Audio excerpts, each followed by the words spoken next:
بسم اللہ الرحمن الرحیم، سبق نمبر 3 حرکات۔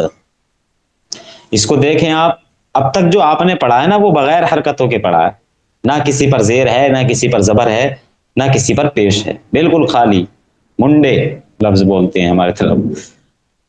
کہتے ہیں حرکت کی جمع حرکات ہے، حرکت کی جمع حرکات ہے۔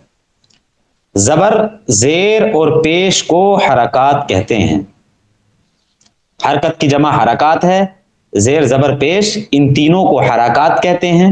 اور اگر ایک ایک کو لیں جیسے کہ زبر تو کہیں گے یہ حرکت ہے، صرف زیر کو کہیں تو کہیں گے یہ حرکت ہے، اور تینوں کو ملا کر کہیں گے تو کہیں گے یہ حرکات ہے۔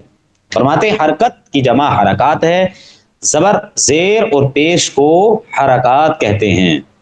زبر اور پیش حرف کے اوپر جبکہ زیر حرف کے نیچے ہوتا ہے، بالکل عام بات ہے، یعنی زبر اور پیش کہاں ہوتا ہے؟ حرف کے اوپر، اور زیر کہاں ہوتا ہے؟ حرف کے نیچے۔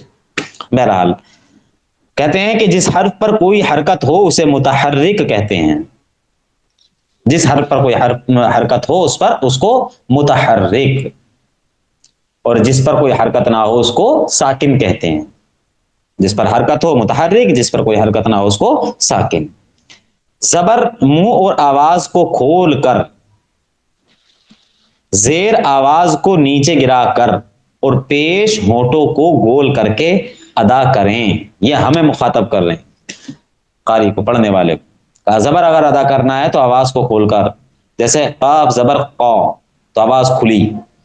زیر اگر دیکھیں تو آواز کو نیچے کر کے را زیر ری تو ایسا لگتا ہے جیسے کہ جان نکل رہی ہو، را زیر ری ہے نا۔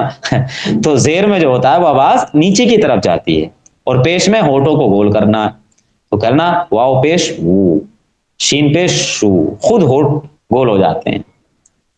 تو زبر میں منہ کو کھول کر آواز کرنی ہے، یعنی آواز کو کھول کر ادا کرنا ہے زبر کو، اور زیر میں آواز نیچے کی طرف گرتی ہے، اور پیش میں کیا کرنا ہوتا ہے؟ ہونٹوں کو گول کر کے ادا کرنا ہوتا ہے۔ فرماتے ہیں حرکات کو بغیر کھینچے، بغیر جھٹکا دیے معروف پڑھیں۔ با زبر با، تا زبر تا، با پیش بو، کھینچنا نہیں ہے، با زبر با ایسے نہیں کرنا۔ الف پر کوئی حرکت یا جزم آئے تو اسے حمزہ پڑھیں۔ حمزہ زبر آ، حمزہ زیر ای، حمزہ پیش او۔ کیوں؟ کیونکہ الف کسی بھی حرکت کو برداشت کرنے کی صلاحیت نہیں رکھتا ہے، اس لیے اگر کہیں حرکت ہے اور وہ الف ہے تو وہ الف نہیں ہے بلکہ حمزہ ہے، کیونکہ الف کے اندر وہ صلاحیت نہیں ہوتی ہے۔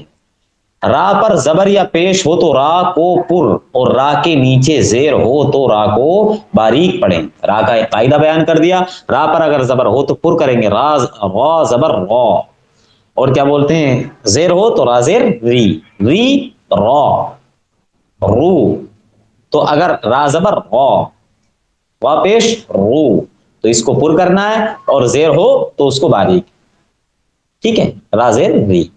یہ کچھ اصطلاحات ہیں، ان کو تھوڑا یاد کر لینا کہ حرکت کی جمع کیا ہوتی ہے، کن کو حرکت کہتے ہیں، جس حرف پر حرکت آئے تو اس کو کیا کہیں گے، اور زیر زبر پیش کو ادا کرنے میں کیسی حالت ہونی چاہیے، اور حمزہ کون ہوتا ہے، الف کون ہوتا ہے، اور را کب پر ہوگی کب باریک ہوگی۔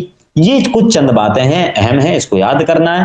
اور آگے کی جو تختی ہے یہ الف زبر آ، الف زیر ای، الف پیش او، اس کو یاد کرنا ہے، اور تینوں کو پھر بعد میں ملانا ہے، آ ای او۔ ایسی با زبر با، با زیر بی، با پیش بو، با بی بو، ٹھیک ہے، اس کو دھیان سے پڑھنا۔